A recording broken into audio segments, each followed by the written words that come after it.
नमस्कार, मैं रवीश कुमार।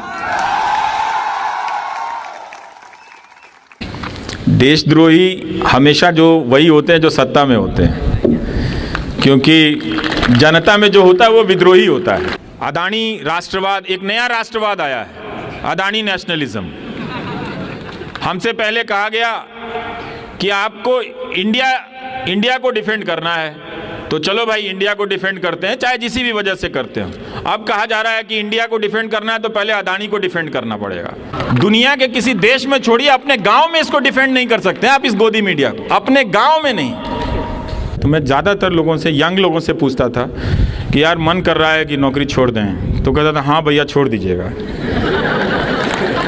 छोड़िए इसका अदानी फदानी का नौकरी करके क्या करेंगे, चलाइएगा यहाँ गांव में हम लोग यूट्यूब चलाएंगे। तो हम बोले कि भाई यूट्यूब कैसे चलाते, हमको आता नहीं। तो सब अपने बैग से सामान निकाल के दिखाने लगे कि देखिए हाई फोन बा, हाई फोन बा, हाई फोन बा, हो जाई। रवीश कुमार जी, जैसे आपने मीडिया के खंभे पर हुए हमले का मुकाबला करते हुए देश को एक नई शब्दावली दी और कहा मीडिया दो तरह का है, एक गोदी मीडिया है और दूसरा जन संचार के माध्यम है, वैसे ही जवाहरलाल नेहरू विश्वविद्यालय ने बताया दो तरह के विश्वविद्यालय हैं। एक जहां राग दरबारी बज रहा है, जी हाँ जी हाँ जी हाँ, और दूसरी जगह सवाल पूछे जा रहे हैं कि ये क्यों हो रहा है और इसका इलाज क्या है। जवाहरलाल नेहरू विश्वविद्यालय उस 7वें खंभे में सवाल पूछने वाली जगह है और आपने निमंत्रण दिया है हमको कि सवाल पूछो। तो पहला सवाल तो यही बनता है कि क्या कारण हुआ कि आपने हिंदुस्तान के सबसे महत्वपूर्ण चैनल को कई दर्जन एपिसोड भारत की शिक्षा व्यवस्था के खोखलेपन के बारे में जागृत करने के लिए, जागने के लिए बनाया। ये शिक्षा की आपके हिसाब से क्या तस्वीर है और इस तस्वीर को बेहतर बनाने के लिए आपकी निगाह में क्या करना चाहिए? भाई रवीश कुमार जी। शुक्रिया।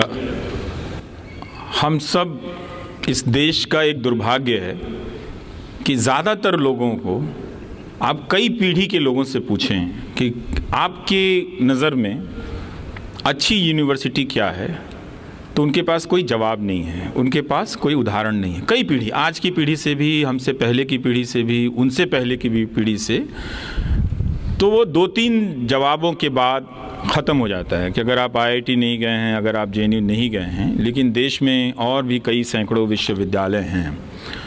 तो मुझे बार बार, जब 2014 के बाद नौजवान बहुत हमलावर हो गए, कहीं भी दौड़ पड़ते थे, दौड़ाने लग जाते थे, तो मुझे लगता था कि यही, इन लड़कों में ये दुर्गुण कहाँ से आ गया। मतलब ठीक है, हर समय के नेता जनता को अलग तरीके से बांधने हाँकने की कोशिश करते हैं, पर ये तो एक नेता के लिए पूरी जनता मुझे ही दौड़ाई जा रही है। तो बार बार मैं इसे समझने की कोशिश कर रहा था और जो हज़ारों व्हाट्सएप मैसेजेस आ रहे थे, उन सब को पढ़ते हुए लगा कि ये क्लिक क्यों कर रहा है, इसको लिखने वाला कौन है। तो मैं एक निष्कर्ष पर पहुंचा कि जो लिखने वाला है वो बहुत ही हाई क्वालिटी के ट्रेंड लोग हैं जो व्हाट्सएप लिख रहे थे, जिनका आप जैसे लोगों की बिरादरी के लोग मजाक उड़ा रहे थे, पर मैं उनकी उस भाषा का, उस कंस्ट्रक्ट को बहुत गौर से देख रहा था कि इसके पीछे बहुत ही प्रबुद्ध लोगों का दिमाग है और बहुत ही हाई एंड लेवल पे जाके किया। मतलब आपके ही स्किल का कोई प्रोफेसर, आपके ही स्किल का कोई स्टूडेंट या आपके ही स्किल का कोई रिसर्चर ये काम कर रहा था, जो एक झूठ को इस तरह से, ऐतिहासिक झूठ को, धार्मिक झूठ को इस तरह से कंस्ट्रक्ट कर रहा था कि उन लोगों को लग रहा था कि पहली बार उन्हें नॉलेज मिला है। तब बात मुझे समझ में आई कि ज्ञान का अंतर या ज्ञान की असमानता इस देश में आर्थिक असमानता से भी ज़्यादा है। हम और आप में पैसे का बहुत फासला हो सकता है, आप छात्रों के बीच भी पैसे का बहुत फासला हो सकता है। चूँकि आप JNU में हैं तो आप सभी का एक स्तर है, तो वो वहाँ भी फासला है, मगर उन फासलों में काफ़ी अंतर है, बहुत कम दूरियाँ हैं। लेकिन जैसे ही आप यहाँ से बलरामपुर के किसी यूनिवर्सिटी के छात्र या मोतिहारी के यूनिवर्सिटी के एमएस कॉलेज के किसी छात्र के नॉलेज से आप तुलना करें या मगध यूनिवर्सिटी के किसी छात्र के नॉलेज से तुलना करें तो ज्ञान की असमानता वो भयानक है। तो हमने उन छात्रों को ये कभी पता ही नहीं चलने दिया, उनके बाप दादाओं को भी नहीं, उनको भी नहीं, कि आपके इलाके में जो कॉलेज है, जो यूनिवर्सिटी है, वो खंडहर है। हज़ारों के हज़ारों छात्र हर साल पास होकर निकलते रहे, पर उन्हें पता ही नहीं चला कि अच्छी मिठाई होती क्या है। तो वो स्वाद नहीं दिया गया। वो स्वाद उन्हें व्हाट्सएप से मिलने लगा था और उसके रंगीन अक्षरों से, उसकी रंगीन डिज़ाइन से मिल रहा था, जिसे वो पहली बार ज्ञान के रूप में ग्रहण कर रहे थे। और उनका आत्मसम्मान, आत्मबल, उस जिसे हम कहते हैं प्रोपेगेंडा, उससे उनको बढ़ रहा था। तो वो एक नॉलेज के रूप में रिसीव कर रहे थे, ग्रहण कर रहे थे, जिस तरह से आप अपने क्लास में अपने प्रोफेसर की बातों को नॉलेज के रूप में रिसीव करते हैं। और ये वही हुआ जिससे वो आक्रामक होते चले गए। जिस तरह से आप अपनी समझ को, आप अपने नॉलेज को प्रोटेक्ट करते हैं, गार्ड करते हैं, और आप अपने इथोस को गार्ड करते हैं, जिसके खिलाफ खड़े हो जाते हैं कि ये एक हमला है, उस तरह से उन नौजवानों को लगा कि ये हमारे इथोस पर कोई हमला कर रहा है। राजनीतिक रूप से वो आसान हो गया व्हाट्सएप के प्रसार के बाद कि वो इसके रक्षक बनकर किसी एक या दो व्यक्तियों को ट्रोल करें, पकड़ें। उसमें पैसे भी लगाए गए, पैसा भी खर्च किया गया। बहुत सारे लोकल स्तर पर गांधी के हत्यारों का महिमा मंडन हुआ। वो बिल्कुल जो उसकी लिखावट है, जो उसकी पेशगी है उस पूरे महिमा मंडन की, वो बहुत ही शानदार लेखों की तरह है। वो एक अजीब अजीब तरह के संदर्भों के साथ हैं, उनका कोई मुकाबला नहीं कर रहा था। तो मुझे लगा कि ये बताना बहुत ज़रूरी है कि आपको ज़िंदगी में कुछ मिला हो या ना मिला हो, मिलेगा या ना मिलेगा, लेकिन ये बात तय है कि आपको यूनिवर्सिटी नहीं मिली है। और जब देखने लगा तो पता चला कि कोई 3 साल से फंसा है, कोई 5 साल से फंसा है। किसी क्लास में, एक ज़िले के कॉलेज में करीब करीब 5000 छात्र छात्राएं हिस्ट्री में एडमिशन उन्होंने लिया है, लेकिन कोई टीचर नहीं है पढ़ाने के लिए। तो 5000 छात्र इतिहास के विद्यार्थी होकर भी इतिहास के एक शिक्षक के बगैर गुजर रहे हैं। वैसे जेएनयू में भी शिक्षक नहीं होंगे इतिहास डिपार्टमेंट में, पूरे तो नहीं होंगे, कुछ खाली होंगे। जब यहाँ ये हाल है तो उस ज्ञान की असमानता पर किसी का ध्यान नहीं था। और जब मैं जीएन देवी को पढ़ रहा था तो उसमें एक बात मेरे दिमाग में खटक गई। उनका ये कहना था कि भारत के विश्वविद्यालयों ने बहुत ज़्यादा प्रगतिशीलता वैज्ञानिक सोच में या अन्वेषण में, इनोवेशन में इसलिए नहीं दिखाई कि क्लास के भीतर एक ही तरह का क्लास पहुंचने लगा। जो भारत की गरीबी थी वो उन ज़िलों के नौजवानों को उन घटिया कॉलेजों से भी वंचित कर रही थी। वो इतने गरीब हो गए कि वो रजिस्ट्रेशन कराने की औपचारिकता पूरी करने के लायक भी नहीं थे। तो वो वहाँ से बाहर हो गए और माइग्रेशन में चले गए। तो एक तरह से ये वर्ग कौन था? ये वर्ग था अनुसूचित जाति का, जनजाति का और पिछड़ों का।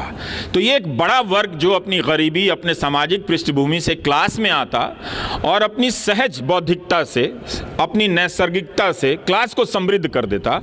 और कुछ संभ्रांत घरों के बच्चे भी होते। तो इस तरह का अनुपात अगर क्लास में बैठता तो वो भी इनसे सीखता और ये भी इनसे सीखते। तो क्लास के भीतर चैलेंज खत्म हो गया नॉलेज का। तो ये चीज़ मैं देख रहा था, तो मुझे लगा कि ये इस वक्त की सबसे बड़ी ज़रूरत है इस पर बात करना। जब नौजवान आने लगे तो कहते थे कि हम चाहते हैं कि आप मुझ पे, हमारी यूनिवर्सिटी पे फोकस करें, पर हम मोदी समर्थक हैं और रहेंगे। तो हमने कहा आप जीवन भर रहें, मुझे उससे कोई समस्या नहीं है। अगर आपने राजनीतिक शादी कर ली है आप निभाइए उसे, मुझे उससे कोई समस्या नहीं है। आप मुझे बताइए कि अगर मैं ये बात उठाऊं तो क्या आप नहीं चाहेंगे? तो उन्होंने कहा नहीं, हम चाहते हैं कि हमें अच्छा शिक्षक मिले, हम चाहते हैं हमें अच्छी किताब मिले।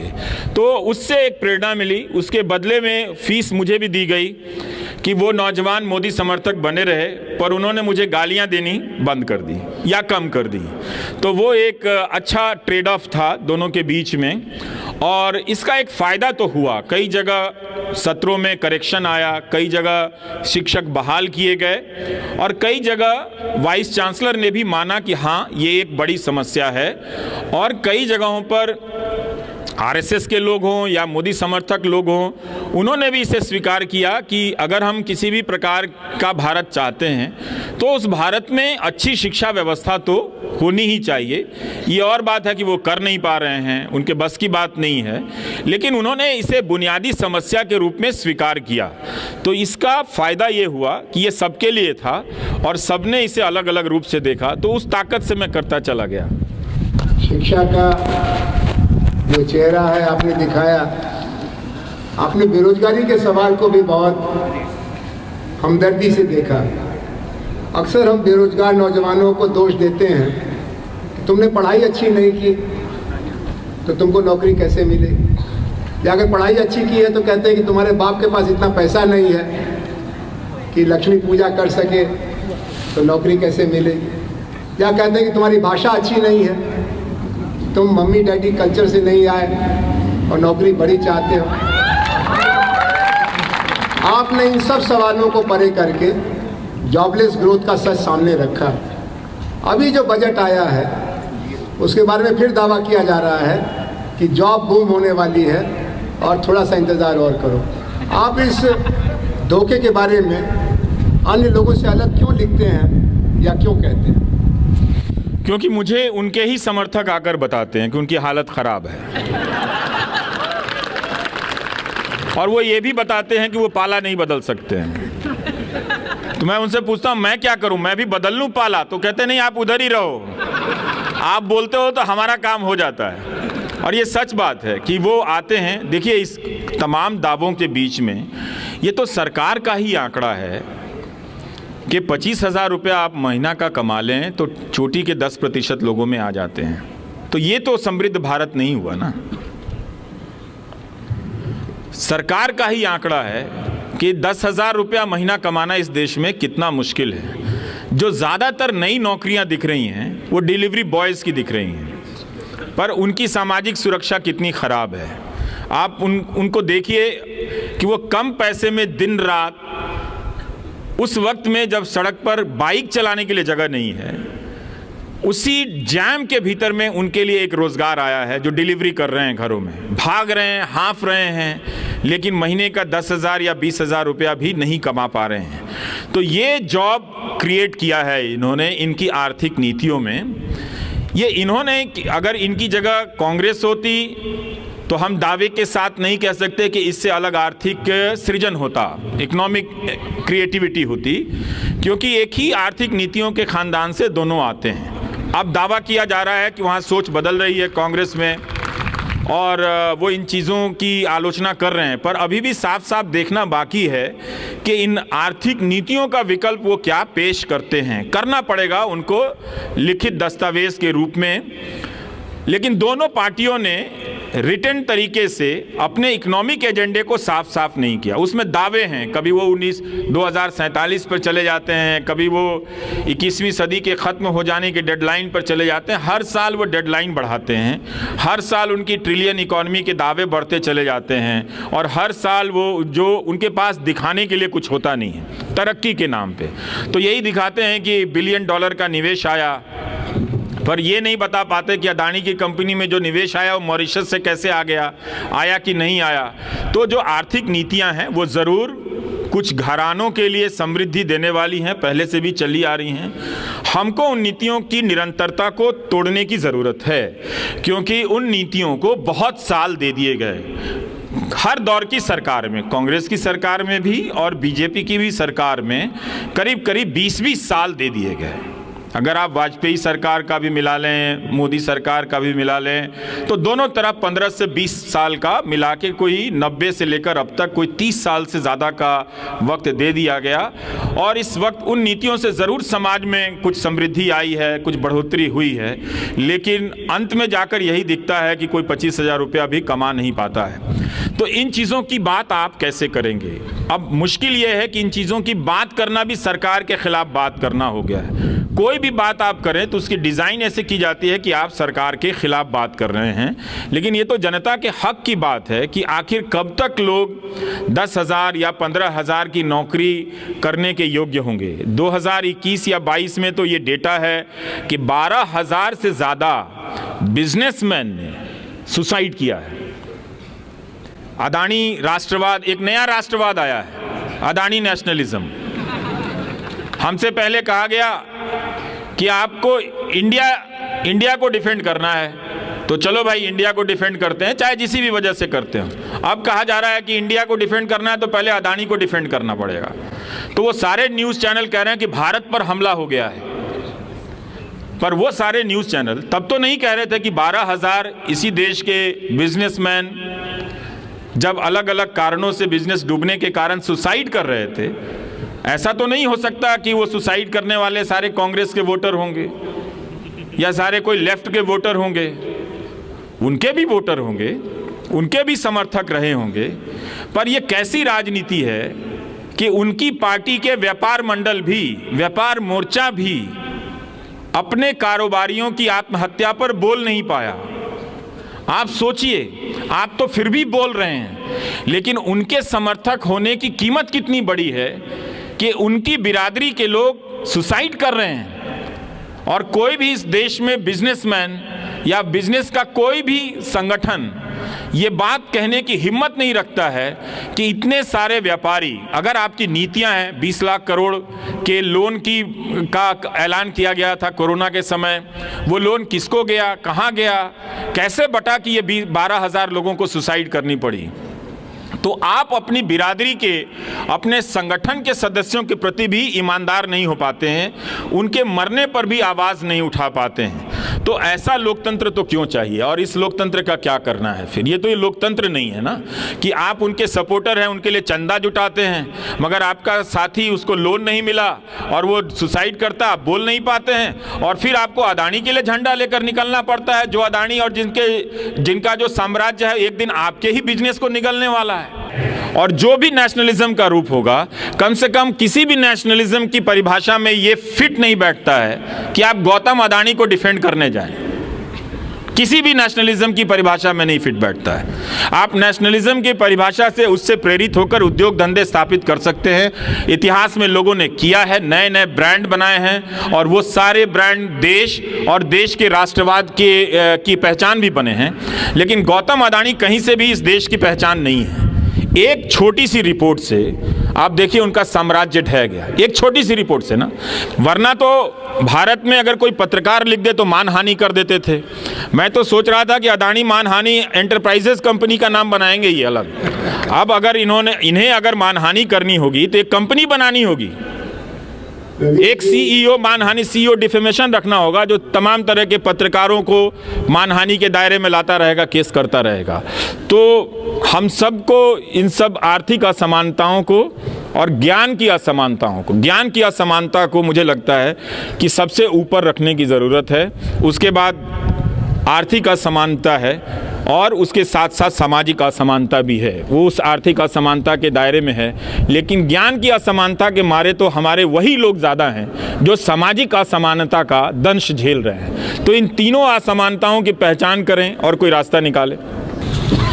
असल में आप लोगों ने जो काम किया है वो ये कि रवीश कुमार जी की अगली किताब के लिए अलग अलग चैप्टर के लिए सवाल दे दिए। ये 100 सवाल करीब आ गए हैं। तो एक टुकड़ा ये अभी भारत की राजनीति और राष्ट्र निर्माण की रणनीति के बारे में, इसके बाद मीडिया कल्चर के बारे में, और उसके बाद इनकी पर्सनल जो ट्रैजेक्टरी बन रही है उसमें इनको साहस कहाँ से मिल रहा है, उसमें ये तन के खड़े क्यों हैं, ये झुक के चल क्यों नहीं रहे हैं, ये रेंग क्यों नहीं रहे हैं, ये उनका चप्पल अपने सिर पर लेके घूम क्यों नहीं रहे हैं, ये सवाल हम पूछते हैं। तो हमने आपसे पूछा कि बहुत सारे सवाल आए हैं इस सवाल के बारे में कि सेकुलर मुल्क कैसा होना चाहिए, और भारत में जो धार्मिक विविधता है उसमें क्या सेकुलरिज्म और बीइंग एंटी हिंदू एक दूसरे के करीब आ गया। बहुत अच्छा सवाल है, सब सवाल ही अच्छे हैं, लेकिन मुझे वो अच्छा लग रहा है जो लोग पेड़ के नीचे खड़े होकर सुन रहे हैं, क्योंकि मैंने ज़्यादातर रैलियों को पेड़ के नीचे ही खड़े होकर सुना है। तो मुझे आज यहाँ अच्छा नहीं लग रहा है कि यहाँ कोई और बोल रहा होता, मैं वहाँ होता।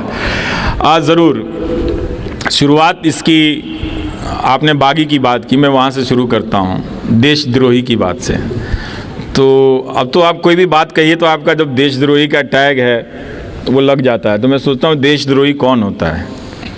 देशद्रोही हमेशा जो वही होते हैं जो सत्ता में होते हैं, क्योंकि जनता में जो होता है वो विद्रोही होता है।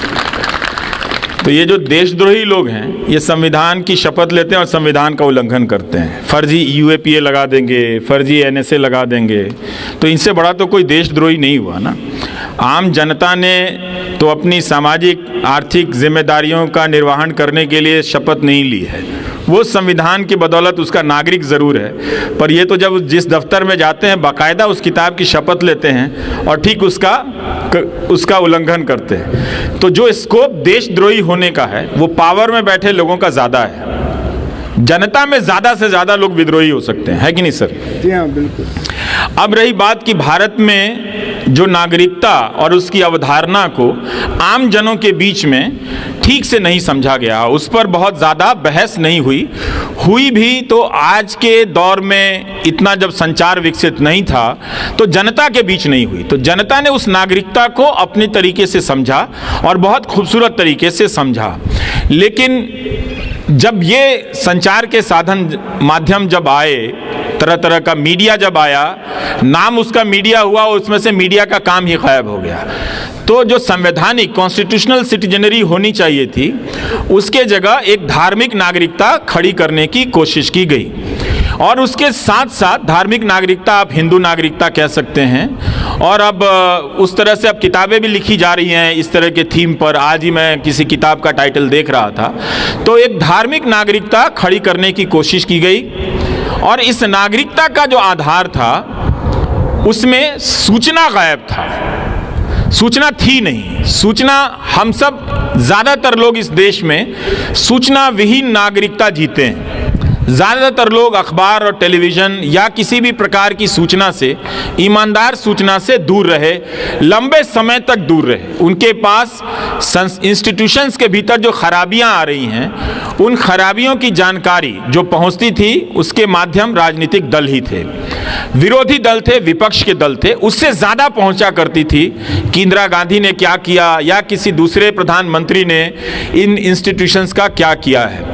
तो सबसे पहले विपक्ष पर हमला किया गया, आपके भीतर से विपक्ष के होने की संभावना समाप्त कर दी गई, इंफॉर्मेशन को करप्ट कर दिया गया। सर, जब इंफॉर्मेशन करप्ट हो जाए तो और आपके पास इंफॉर्मेशन ना हो तो आप नागरिक हो सकते हैं कहलाने के लिए, पर नागरिकता का जो धर्म होता है उसे निभाने के लिए आप इक्विप्ड नहीं होते हैं, उससे लैस नहीं होते हैं। तो एक धार्मिक नागरिकता थोपी गई जिसे आप हिंदू नागरिकता के तौर पर देख सकते हैं।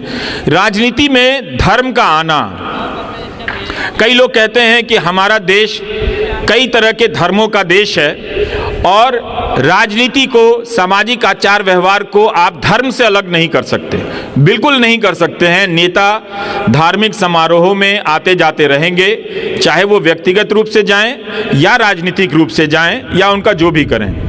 लेकिन मेरी अपनी समझ है कि राजनीति में जब धर्म आता है तो वो राजनीति में अधर्म पैदा करता है। राजनीति में जब धर्म आता है तो धर्म की राजनीति करने वालों के बीच वो साहस खत्म कर देता है, सत्य को सुनने की साहस खत्म कर देता है। धर्म की दुकान या धर्म का अस्तित्व या धर्म का महात्म्य, इंपॉर्टेंस जो है, रेलेवेंस जो है, इस बात पर है कि आप कुछ एथिकल कोड का पालन करेंगे। कोई भी रिलीजन इस बात का दावा करता है कि वो एक सर्टेन एथिकल कोड में विश्वास करता है, इसलिए वो धर्म के अनुयायियों को ये कहता है कि तुम झूठ मत बोलो, तुम सच बोलो। लेकिन यहाँ तो लोग गीता पर हाथ रखकर ही झूठ बोल रहे होते हैं और उस ऊपर से गीता जयंती भी मना रहे होते हैं। और अगर आप सच बोलें तो आपका जो प्लेटफॉर्म है, जिस कुर्सी पर हम दोनों बैठे हैं, पता नहीं कौन खरीद के ले जाए, तो वो भी गायब हो जाता है। तो एक ऐसे देश में जब धर्म की स्थापना राजनीति में या मुल्क के चरित्र के रूप में की जाए तो थोड़ा संदेह से देखना चाहिए। सेकुलर मुल्क वो मुल्क होता है जहां पर संविधान की बुनियादी समझ ज़्यादा से ज़्यादा हो। हम सेकुलर मुल्क थे, अभी भी हैं, उसे बदलने की बहुत कोशिशें की जाती हैं, कर भी चुके हैं बहुत हद तक, मगर उसकी आत्मा, उसके बीज अभी ख़त्म नहीं हुए हैं। लेकिन होता यह है कि संविधान की समझ इतनी कमज़ोर है लोगों में, उसके प्रति निष्ठा इतनी, उसे कमज़ोर इसलिए कहेंगे कि जानकारियाँ कम हैं। बहुत सारे लोग इस देश में मिल जाएंगे जिन्होंने संविधान की किताब नहीं देखी है। वो तो भला हो बहुजन मूवमेंट का कि बीएसपी की रैलियों से लेकर अंबेडकर जयंती की रैलियों में संविधान की कॉपी बिका करती है। आप और भी कोई ये मुझे लगता है, मैं दुनिया के हर देश में नहीं गया हूँ, पर मेरा अपना मानना है, हो सकता है कि गलत भी हूँ, मेरा अपना मानना है कि भारत ही एक अजूबा देश है जहाँ पर किसी भी वजह से, डॉक्टर अंबेडकर की वजह से ही सही, संविधान की कॉपी किसी की जयंती के नाम पर हो रहे मेले में बेची जाती है। लोग संविधान को गीत के रूप में गाते हैं और उनके गीतों में जो भीम गीत हैं, जो अंबेडकर के गीत हैं, जो मराठी में ज़्यादा लोकप्रिय हैं और भी दूसरी भाषाओं में होंगे ही, उसमें संविधान का जो थीम है वो ज़्यादा है। तो उस देश में भी अगर ये ना होता तो बहुत सारे लोग संविधान की किताब या कॉपी का दर्शन तक नहीं किए होते। अगर कांशीराम की राजनीति ना आई होती तो लोगों ने अंबेडकर की प्रतिमा तो देखी, पर यह नहीं देखा कि उस प्रतिमा में एक किताब भी है। उस किताब के बगैर बहुत कम अंबेडकर की मूर्तियां लगाई गई हैं। अगर एक हाथ उनका उठा हुआ है, एक उंगली सामने की तरफ है, तो एक हाथ में वो संविधान की किताब भी है। तो कॉन्स्टिट्यूशन को जनता के बीच ले जाने का काम अभी भी पूरा नहीं हुआ। बहुजन मूवमेंट ने हमें ये राजनीतिक विरासत में सौंपने का काम किया है, या उसे आप अंबेडकर मूवमेंट कहें जिसने महाराष्ट्र में ये काम किया है, तो संविधान जनता तक पहुंचा नहीं। तो नागरिकता या देश, इसकी समझ आप ज़रूर धर्म, उसकी संस्कृतियों, क्योंकि ये सब उसकी शिराएं हैं, इसके बगैर तो शरीर बनता नहीं है, मगर आत्मा तो संविधान है। और जो सेकुलर देश है उसका मतलब यह है कि वो कॉन्स्टिट्यूशनल देश हो। उसका मतलब है कि आप संविधान की नज़र से सबको बराबर समझें। उसका मतलब ये नहीं कि आप किसी एक धर्म के लोगों को आप इतना प्रताड़ित कर दें, उसके अधिकार बोध खत्म कर दें और दूसरे लोग शांतिपूर्ण तरीके से उसे देखें, सहमति जताएं। नागरिक हम नहीं हैं। नागरिक अगर हम होते तो एक नागरिकता के आधार पर दूसरे नागरिक के साथ हो रही गलतियों को, ज़्यादतियों को हम महसूस करते। हम सामाजिक ज़रूर हैं, हम पारिवारिक बहुत ज़्यादा हैं। तो अपने परिवार में कोई बीमार होता है तो हम बहुत चिंतित होते हैं। अपने देश में किसी को अवैध रूप से सिद्दीक कप्पन, जिसने वो रिपोर्ट तक ना लिखी और उसे 28 से 18 महीने के लिए जेल में डाल दिया गया, हम उसके दर्द को महसूस भी नहीं करते हैं। ये इसलिए नहीं होता है क्योंकि हमारे भीतर नागरिकता नहीं है, हमारे भीतर संविधान आधारित राष्ट्र नहीं है, हमारे भीतर संविधान आधारित सेक्युलर समझ नहीं है। हमने सेक्युलरिज्म को हमेशा धर्म के कॉन्टेक्स्ट में समझा है, हमने सेक्युलरिज्म को कॉन्स्टिट्यूशनल ड्यूटी के रूप में नहीं समझा है। संविधान ने बाद में इसे जोड़ा गया या नहीं जोड़ा गया, संविधान अपने तमाम अधिकारों से और अपने तमाम बिंदुओं से हम सबको यही कर्तव्य दिया कि आप एक दूसरे के लिए महसूस करेंगे, एक दूसरे के लिए सुरक्षा चौकीदार बनने का काम करेंगे। मगर यहाँ तो आपकी चौकियाँ लूट ली गई और जिस पर लूटने का इल्ज़ाम लगा उसने ही कह दिया वो चौकीदार है। तो अब क्या कर सकते हैं? तो मेरी नज़र में ये बहस चलती रहनी चाहिए। ये मैं इसमें लेकर मैं अपने तौर पर बहुत स्पष्ट हूँ कि हिंदू राष्ट्र भी होगा तो क्या उसमें कोई जज इतना डरपोक होगा कि बेल नहीं देगा? तब तो हमें ऐसा हिंदू राष्ट्र भी नहीं चाहिए। जो लोग हिंदू राष्ट्र की कल्पना में दिन रात खपाए बैठे हैं, मैं उन्हीं को बुलाकर पूछना चाहता हूँ कि तुमने ऐसा हिंदू राष्ट्र क्यों चाहा कि जहाँ एक जज इंसाफ ना कर सके? तुमने ऐसा हिंदू राष्ट्र क्यों चाहा कि किसी अकेले को घेर कर मार दिया जाए? क्या तुमने इसके लिए हिंदू राष्ट्र चाहा?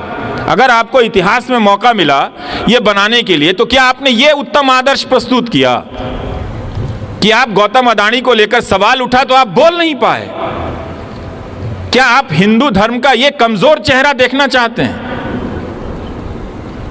हर धर्म अपने अनुयायी को एक चरित्र देता है, और वो चरित्र है, आप सिख धर्म में जाइए, सिख धर्म ने सिखों को क्या दिया है? सिख धर्म ने सिखों को एक चरित्र दिया है, कैरेक्टर दिया है। आप हो जाएं कुछ भी, गुरुद्वारे में जाकर लंगर के बाहर जूते साफ करने पड़ेंगे। वो अपनी मर्सिडीज से उतरकर जूते साफ करते हैं। वो जाते हैं, खालसा इंटरनेशनल बनाकर टर्की में और सीरिया में मदद करने चले गए हैं। तो क्या ये हिंदू राष्ट्र के अगर सबसे बड़े नायक हैं, तो क्या ये उनका किरदार है कि जब आरोप लगे तो आप जावेद अख्तर का डायलॉग चुरा कर बोलते हैं, जाओ पहले उसका साइन लेकर आओ? तो ये क्या किरदार? तो हम किसी भी तरीके से हिंदू राष्ट्र का कोई शिखर नहीं देख रहे हैं। अगर ये सपना था, जिस सपने को लेकर 100 साल चले हैं, तो हम उन्हीं की बात करते हैं। आपने ये दिखाया हमें कि आपने एक ऐसा अपना श्रेष्ठ नेता दिया जो अदानी का नाम लेकर नहीं बोल सकता है। इतना ही कहा जा सकता था कि जांच होगी, आप जांच पर भरोसा कीजिए, पर तब तक आप नहीं कह सके। आप लगे सरकारी योजनाओं का पैम्फलेट पढ़ने के लिए। वो तो हम सब जानते हैं आपकी योजनाओं के बारे में, कौन नहीं जानता है? तो अगर आप किसी धर्म के बारे में, अब 8 साल हो गए, तो आप बताइए कि उस धर्म की संकल्पना के हिसाब से आपने क्या दिया? ये ऐसा गुलाम मीडिया दिया जो सरकार से सवाल नहीं कर सकते। अगर आप हिंदू राष्ट्र में यकीन ही करते हैं तो प्रधानमंत्री नरेंद्र मोदी उसके श्रेष्ठ नागरिक हैं कि नहीं? लेकिन वो तो 8 साल से प्रेस कॉन्फ्रेंस नहीं कर सके। भाई हिंदू धर्म तो सबसे खुला धर्म है। आप कहीं से कोई आ जाइए, एक संप्रदाय बना लीजिए, एक देवता ले आइए, सब कहेंगे हमें स्वीकार है, ले आइए इनको भी। आप इससे बगावत करके कोई संप्रदाय बनाना चाहते हैं, बना लीजिए, वो भी स्वीकार है। वो चल रहा है इतने हजारों साल की परंपराओं से। इसी धर्म में, धर्म के आज दयानंद सरस्वती जी की जयंती मनाई जा रही है, शायद दिल्ली में रैलियां निकल रही हैं। लेकिन दयानंद सरस्वती जी तो बनारस चले गए थे शास्त्रार्थ करने, पुराणों को लेकर। उन्होंने कहा कि मूर्ति पूजा का कोई प्रावधान नहीं है, बाकायदा वो शास्त्रार्थ हुआ था। तो किसी ने उन्हें पत्थर तो नहीं मारे ना बनारस में। वो एक पार्क में गए, तमाम तरह के पंडित आए ये समझाने के लिए कि मूर्ति पूजा का प्रावधान है, ये कहते थे मूर्ति पूजा का प्रावधान नहीं है। तो आप दयानंद सरस्वती की जयंती मना सकते हैं, पर दयानंद सरस्वती से दयानंद सरस्वती को मत छीनिए। आप धर्म के नाम पर यही कर रहे हैं। तो धर्म के नाम पर 8 साल में अभी तक आपने कोई भी ऐसा आदर्श स्वरूप स्थापित नहीं किया है। तो इसका मतलब है कि उसमें स्थापित करने के लिए कोई संभावना ही नहीं है। जो भी आदर्श कायम करने की संभावना है वो एक सेकुलर राष्ट्र में ही है, वो एक संवैधानिक राष्ट्र में ही है, जहां सबको बराबर का अधिकार मिलता है, जहां किसी पे फर्जी मुकदमे नहीं डाले जाते हैं। आप हर चीज का पहले का उदाहरण दे देते हैं। तो आप क्या कर रहे हैं? आपने कौन सा आदर्श प्रस्तुत किया? तो ये बता दीजिए ताकि हम भी उसको देखें, जो उसके आलोचक हैं वो भी देखें कि हाँ भाई ये कुछ श्रेष्ठ चीजें ले आए हैं हिंदू धर्म के नाम पर। आप तो उसका मेयार छोटा कर रहे हैं। जिस धर्म ने धर्म के भीतर धर्म के इतने बड़े बड़े आलोचक दिए हों, जिसकी बुराइयों को लेकर आज तक आंदोलन चल रहा है, चला ही है ना, जाति प्रथा को लेकर आंदोलन तो चल ही रहा है ना, और चलता ही रहेगा। कौन लाया? आप इस पे चले जाए, आधे अधूरे तरीके से बात करते हैं, पर उसको प्रिजर्व करने वाली संस्थाओं के साथ आप ही उठते बैठते हैं। क्या आप मना कर देंगे कि जो आरएसएस का सदस्य होगा वो क्षत्रिय महासभा का सदस्य नहीं होगा, जो आरएसएस का सदस्य होगा वो उसका ब्राह्मण महासभा से कोई लेना देना नहीं होगा? आप ये कर ही नहीं सकते हैं। तो आपके भीतर दुर्बलताएं आ जाती हैं। धर्म के नाम पर अगर आप राष्ट्र की कल्पना करेंगे तो आपके भीतर एक गुलामी करने की प्रवृत्ति आ जाती है। फिर आप धर्म के आधार पर कोई भी राष्ट्र किसी को नचिकेता नहीं बनने देता है। इसी धर्म में प्रश्नोपनिषद है कि नहीं है? है ना? लेकिन आज आप प्रश्न कर दीजिए तो आपको देशद्रोही कहा जाता है। आप प्रश्न ना कर सके चैनल खरीद लिया जाता है। आप प्रश्न ना कर सके 8 साल से प्रेस कॉन्फ्रेंस में नहीं आते हैं। आपको लगे कि आप प्रश्न कर सकते हैं आपके सामने, तो किसी एक्टर को कनाडा से ले आते हैं। तो कम से कम आप प्रश्नोपनिषद के प्रति भी ईमानदार नहीं है। तो धर्म के आधार पर राष्ट्र की कोई भी कल्पना बेईमानों को बेईमानी से बचाने की संकल्पना है। इसीलिए सेकुलर राष्ट्र बहुत ज़रूरी है, जहां हम धर्म को लेकर निजी क्षेत्र में बहस करें, निजी जीवन में आचरण करें। धर्म ने इस देश को बहुत सारी चीज़ें दी हैं, नैतिक बल दिया है, नैतिक मान्यताएं दी हैं, बुराइयां भी दी हैं, पर मिला है। उसके संबल से बहुत लोग जीवन जीते हैं और ताकत पाते हैं, अपने बुरे वक्त को काटते हैं। तो अच्छी बात है, उनके जीवन का ये संबल है। मगर नागरिक जीवन का संबल संविधान की किताब हो तो इससे बेहतर कुछ नहीं हो सकता।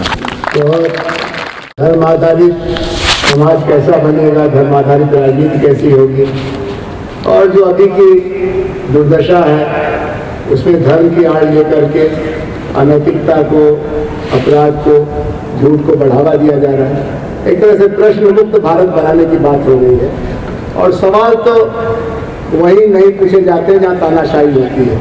तो तानाशाही और मौजूदा नई पीढ़ी में बिल्कुल उल्टा रिश्ता है।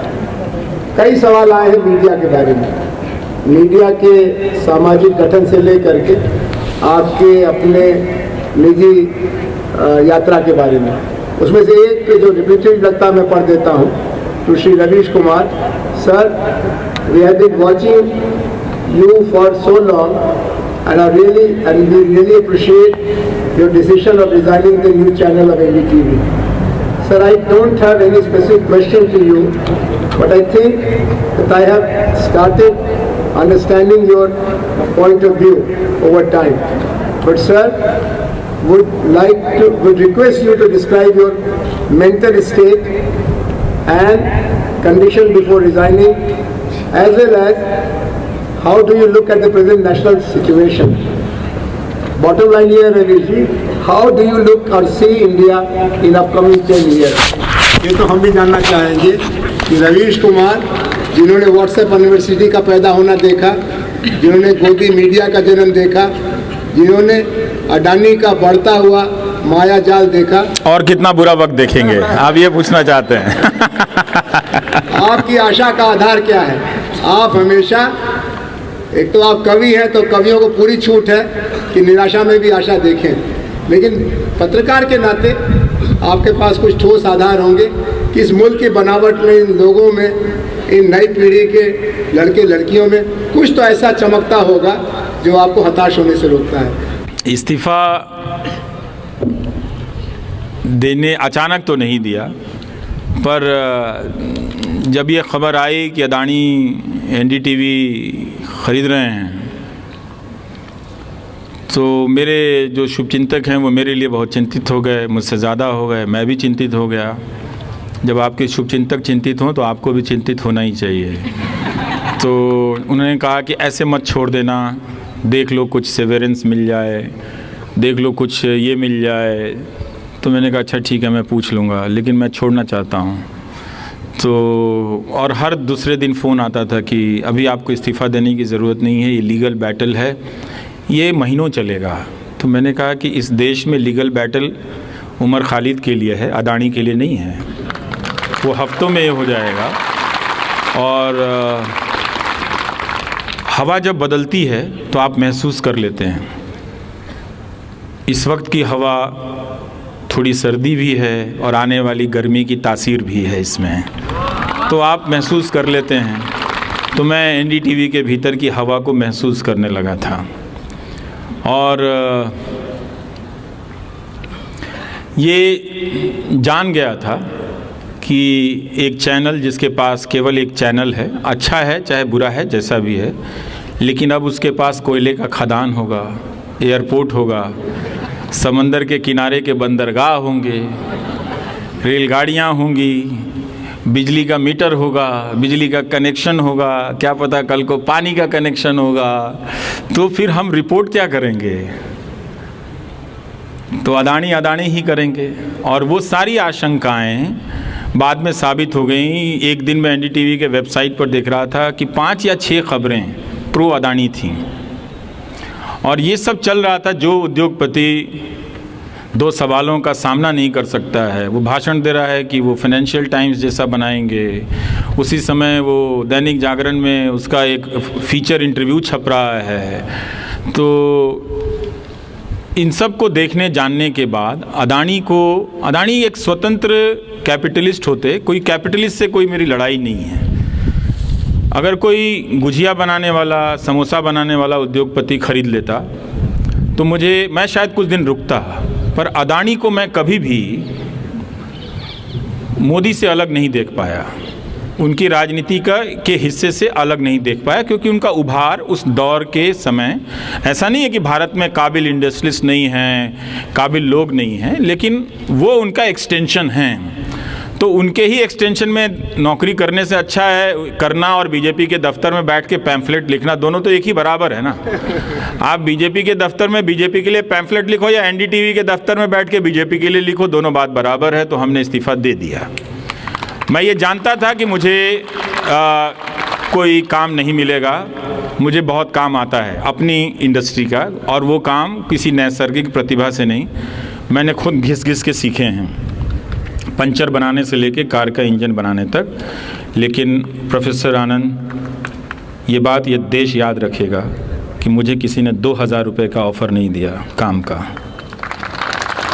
और इस बात के लिए इस देश के लाखों करोड़ के विज्ञापनों से लैस मीडिया संस्थानों को शर्मिंदा तो होना ही पड़ेगा, आज ना कल।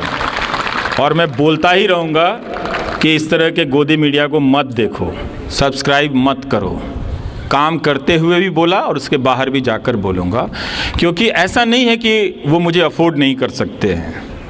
ये राज भी कभी पता चल जाएगा तो आप सब जान जाएंगे कि इसे अफोर्ड करना तो सबसे आसान है, पैसे के हिसाब से भी, लेकिन कोई कर नहीं सका। सबको मालूम है कि वहाँ छप जाएगा तो उसका पूरा कैरेक्टर बदल जाएगा।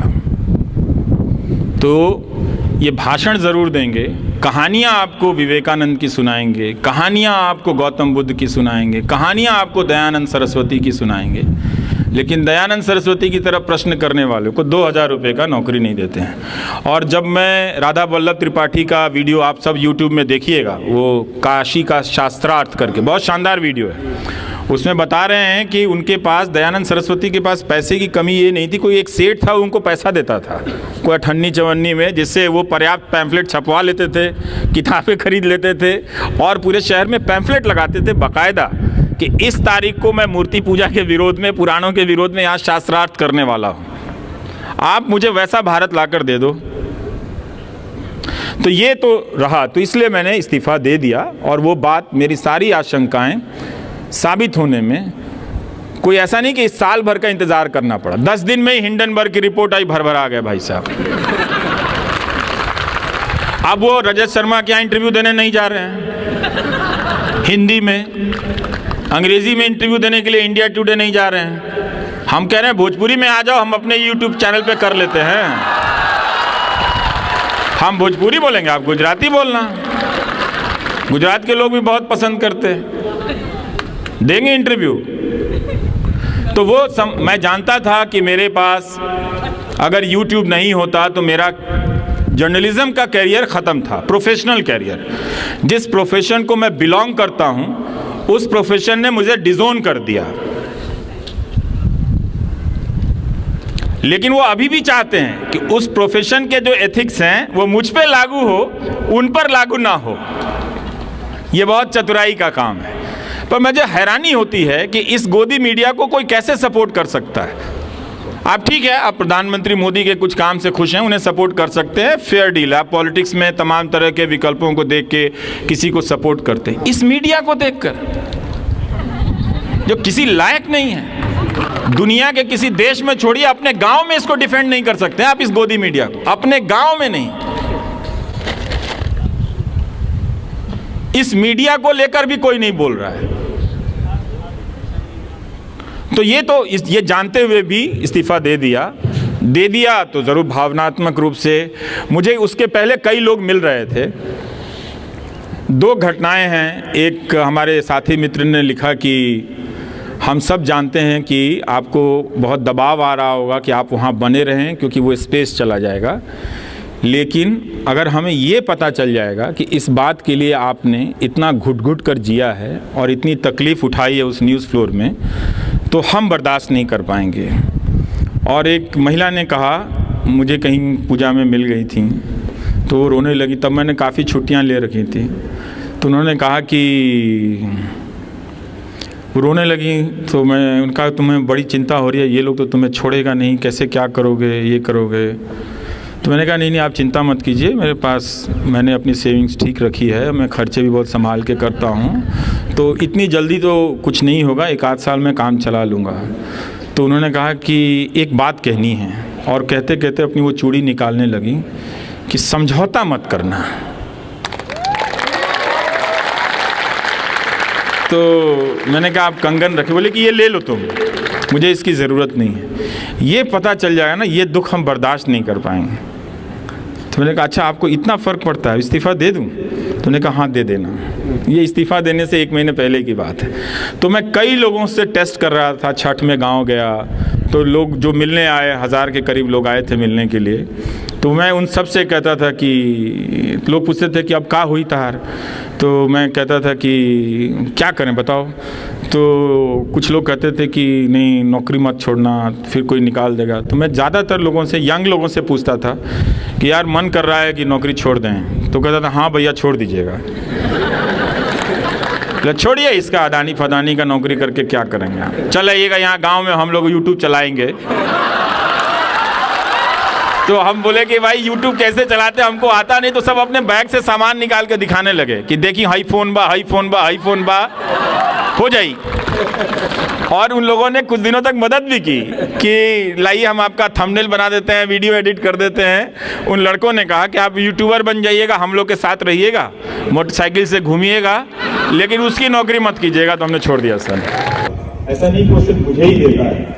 और ये कितनी अच्छी बात है कि लोग, हम चाहे जितना भी पैसे पे या कंट्रोल से मीडिया की परिभाषा बदल दें, लोगों की समझ में, या ऐसे लोग अब भी बचे हैं जिनकी समझ में पत्रकार और मीडिया की परिभाषा नहीं बदली है, और इसका प्रमाण है वो कलम जो मुझे देता है। थैंक यू आप सभी का, अध्यापक संघ का भी बहुत शानदार। सेल्फी तो उन्होंने मना किया है, लेकिन सेल्फी नहीं मना किया है, तो हम इन दोनों लोगों को कहीं रिक्वेस्ट करेंगे।